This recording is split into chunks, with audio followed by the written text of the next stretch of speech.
This is Chuck Adams. We've had Chuck on before from Calvin CRC in Sheboygan. When you were on before, you were serving as an elder at Calvin. Are you still, Chuck? I am. Still in that Yeah, term? I'm in my second year as elder, third year as council president, because I went right from 3 years as a deacon to 3 years as an elder. Oh, So, nice. Great. Well, we'll skip the introductory stuff because we've got that on record with Chuck before. Chuck, what's going on around the Classis? You're a well-traveled guy in the Classis, but also at Calvin CRC. yeah, it's been interesting. As you know, I'm licensed in Classis Wisconsin, licensed to exhort, and so I've had a little bit of opportunity to get around lately.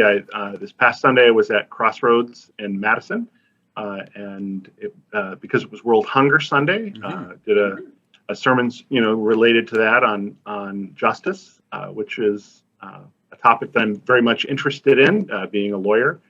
And the week before, I preached at Calvin. We had our annual Reformation Day, Reformation Sunday service. That seems like the past couple of years, it's just so happened that Pastor Rick's vacation has fallen on that day, and I get to do that. So, and that was a lot of fun too. I think the question on everybody's mind is, did you hand out Peter fish at Crossroads Madison? No, we did not. And it's funny because the Peter fish, they've been around forever, Yeah. and World Renew doesn't actually actively promote them anymore. It's an older program, but I know that they're still very popular. So the church that I grew up in from middle school through college in Iowa, Covenant CRC in Sioux Center, I saw on their Facebook page that they were passing out the Peter fish again, and it is really a cool program, and it's a way to sort of intergenerationally think about the issues of how do we work with people in need and in poverty in places around the world, and the Peter fish really is a neat way to do that. It's because of the tradition of the whole Peter fish. And I don't know, I guess I don't know how common it is around the Classes, so maybe I'm just talking to you here, but it's just such an obvious marker for the World Hunger Campaign. We Yes. had a children's message printed straight from one of World Renew's resources, and it was like, do you know what this is? And you hold up the Peter fish, and everyone's like, oh yeah, we know. And now I guess it's World Hunger, and this is going to be going on for the next 4 weeks. And so yeah, cool shared things we have as a denomination in the Classes. But anyways, continue on, Chuck. Yeah, no. So that's that I did a funeral this week. A great man from our church, Ted Decker. I had gotten to serve with him many years ago as a deacon, and he had asked.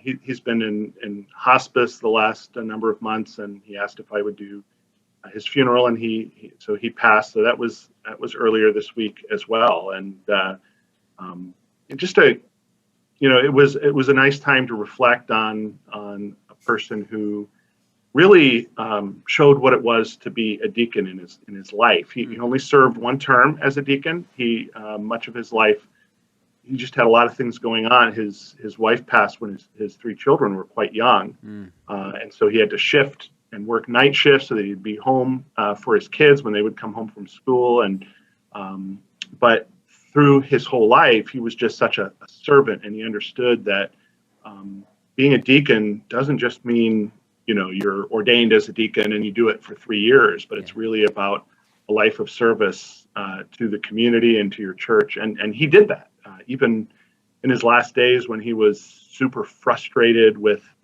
not being able to get out of the house. Sure. And he was a doer. He was still praying for our congregation, praying for the people, and just showed what it meant to be a deacon. So I felt really privileged to be able to participate in remembrance of his life. Yeah, that's really inspiring. And maybe it's just at Oostburg, but I have a suspicion it's around the Classis. There's a lot of desire for more elder and deacon training. Mm-hmm. So just with Ted as an inspiration, say more about what you mean when you say a deacon in life, I think was the way you put it.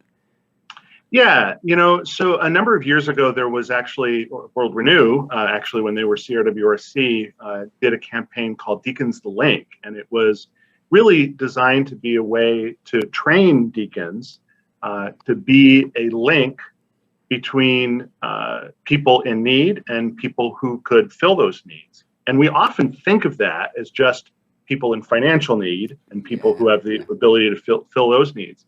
But it's so much more than that, right? And in fact, often, we forget this, but all of us are in need. All of us need people to help fill those needs. And deacons take on that role of looking for where are the needs in our congregation, where are the needs in our community, and how can we facilitate getting the right people to meet those needs. It isn't just counting the money. I think we sometimes think of deacons as the people who just count the money of the offering, and it's so much more than that. The deacon pledge also talks about, and since we mentioned justice, also talks about being prophetic voices for justice and looking in our communities and our congregations for ways that we can be involved in that as well. Deacons serve such an important role. Yeah, caring for the orphan and widow is true practice. Yeah, you're right that we often think about deacons as the guys who count the money and pass the plate. But more than that, like the installation of the office of deacon was about meeting hunger needs for widows and outcast widows beyond just widows, foreign widows.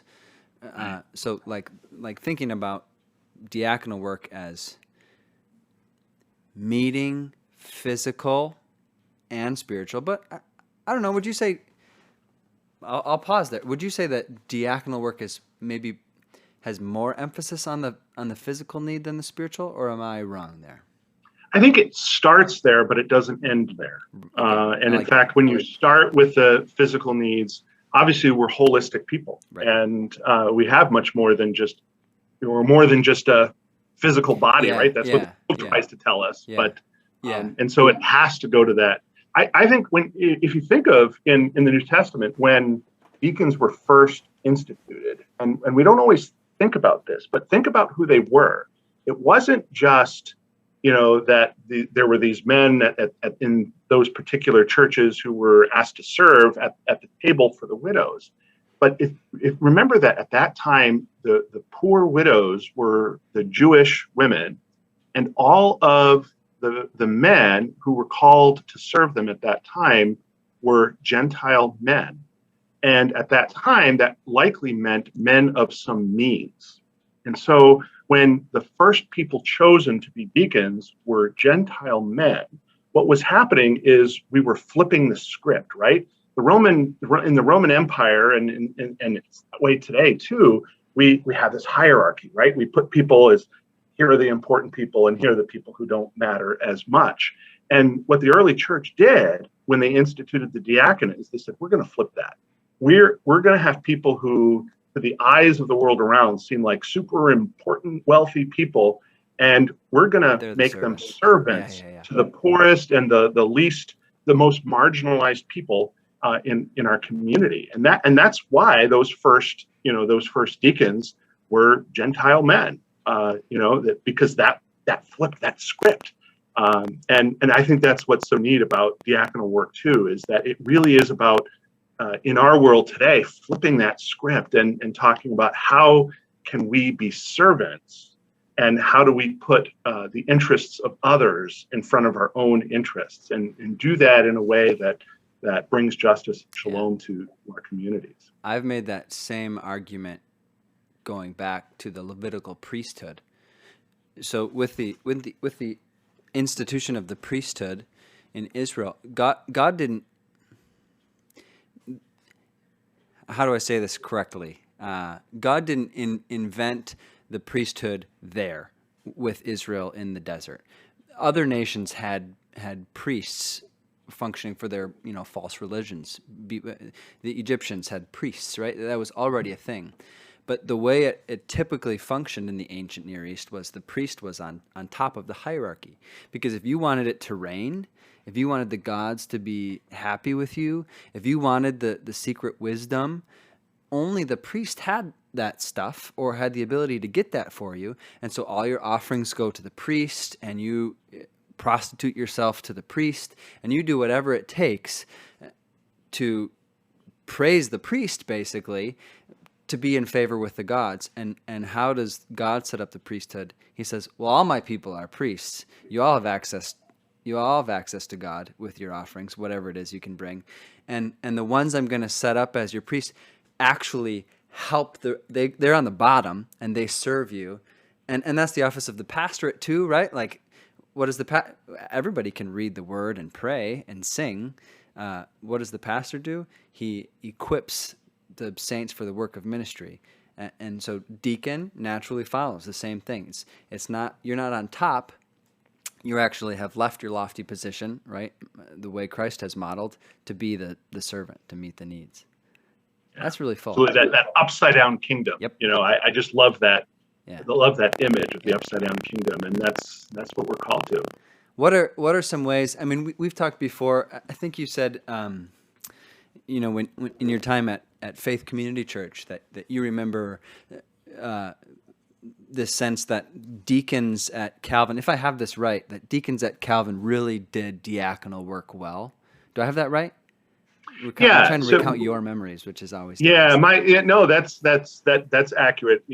When I was a deacon at Faith Community, and I was involved in the old Wisconsin Deacons Conference, and we had deacons from a number of congregations around Classis who were involved in that. But we often did our deacon training at Calvin in Sheboygan, because at that time it seemed that the Calvin deacons really were among not the only group of deacons. Sure. by any means, but really had an understanding that went beyond just simply the counting the money, but actually did talk about service. One of the things that I still appreciate about Calvin, I remember I was talking to my wife Kim, and we were talking about benevolent offerings, and she recounted somebody that she knew many years ago, making the comment that the benevolent offering, that's the second offering, but don't put any money in that offering plate. That's the benevolent offering, and people should learn how to pick themselves up by their own bootstraps. And obviously, there's a lot wrong with that statement, but at Calvin, what I appreciated is that the benevolent offering isn't the second offering; it's the first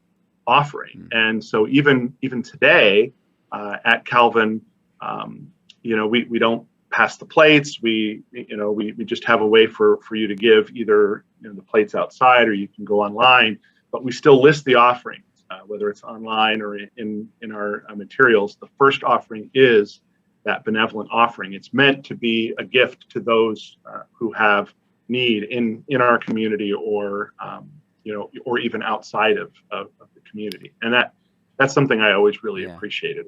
Yeah, and it's an intentional choice. Yes. To think about it absolutely. That way. This is a total aside, but we're on the topic of deacons anyways, and you mentioned not passing the plates in the service anymore. We haven't brought that back either. Was that a long conversation at Calvin? No, it was a result of our COVID precautions, sure. Right? And that's where it started. Yeah. And we just haven't brought it back yet. Mm-hmm. I don't know if the deacons have had any discussions about that yet. Sure. We've sort of gotten used to it, and I know there's at least one person in our congregation who's come to me and said, I don't know, there's something symbolic about having the offering as part of the liturgy. Yeah. And we still do. We have an offering prayer that is always part of it. We always announce the offerings at a particular time. We do a prayer, we sing a song, and it's always related to our giving. But I think that person is right, that there is something about the physical passing of the plates that, since we're not doing that now, it's maybe lost. And I don't know. I mean, it was a really long topic of conversation. I mean, over months. I mean, we kept talking about it, and then we'd have to table it, and talking about it, and have to table it with the elders, because one of the roles of the elders is to to guard the worship of the church. And so whether or not the offering came back in the formal liturgy was a big topic. And the proponents of bringing it back had some really great points about our giving is an act of worship, so it belongs in the worship service. And then you'd say, well, all life is a sacrifice of praise. All life is worship. So it doesn't need to be in the formal liturgy to be counted as an act of worship. And then it was, well, it's something, especially for families to model to your kids. Well, can't they do that with the baskets in the narthex? Yes, but they won't. Okay, is that our problem? And back and forth. And well, then there's smaller things. The organists, or at least the majority of the organists, I can't speak for all of them, would really like to see it stay away because preparing the offertory piece was, a source of nerves or extra work for them. Liturgically, that function in our service became passing mince time and reading your bulletin time. So was it really even an act of worship even in our liturgy? And so that, a lot of thought went into keeping it in the narthex for this time. And that's not to say it won't come back, but yeah, that was a long discussion for us. Well, and I love hearing about how it's also not only a symbol as part of what we do as worship, that in the worship service, we're sort of symbolizing sort of the rest of our life, but also, what do children see and how do we pick up on it? And frankly, it's kind of funny. We went on this. I also lead our youth group at church at Calvin. And this past Sunday, we started a new unit. The new unit's on worship.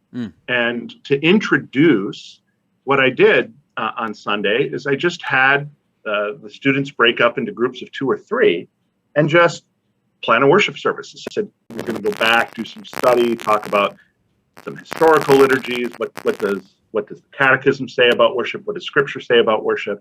And then we're going to bring back those liturgies that they created and said, so what do you think now? Grade yourself. But I realize now that not one of them included the offering as part of the liturgy. And I'm like, that's telling. Yeah. It hasn't been gone that long that it's not something they would know. Right. Well, any prayer requests from Calvin CRC or from your goings about? Yeah, it's obviously, I think we talked about the last time that Calvin has gone through some sort of thinking about what does our future look like, and we've worked through those things and made the decision. For example, there was some talk about, do we sell the building? And at this point, we're not going to do that. We're committed to staying where we are.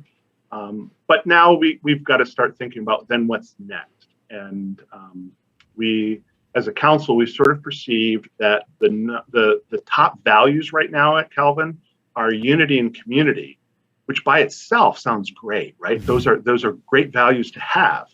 But if those are your only values, what does that say about growth? And what does that say about getting the gospel out? And certainly, I think you can use unity and community as a way, but so we have to think about those things. So I think a good prayer request for us is just simply to take what we've learned, take what we've appreciated and the direction that we're going, and now take the next step to discern where God is leading us in the next few years. And some of that has to be about, how do we spread the gospel? How do we spread the message? How do we spread this community that right now, people are just really sold out that we have this great community, that all the strife that we went through is just gone and people love each other. But now we have to share that. We can't just hold that for ourselves. and so I think that's something to be thinking about. And then just, I think having talked about my youth group, the kids that I'm leading, just thinking about some of the things that, kids deal with a lot of stuff that's just very different than, I don't feel like I'm that old. I'm 54. Some people probably think that's old. Some people probably think that's super young, but I don't feel very old. But the types of things that students today, and this doing youth work, is just so different than what I dealt with, as a teenager 36 years ago or whatever. And and even I think probably for you, you can probably point to things that are just so different today. And yeah, I think keeping them in our prayers, and really the youth around classes. Yep. Something we need to do. Yeah. Well, Chuck, thanks for your time today. We'll keep those things in prayer, and we appreciate what you do for Classis Wisconsin. Yeah, and thank you for this. This is I really enjoy watching these videos. Happy to do them. Yeah, that's great. Thanks.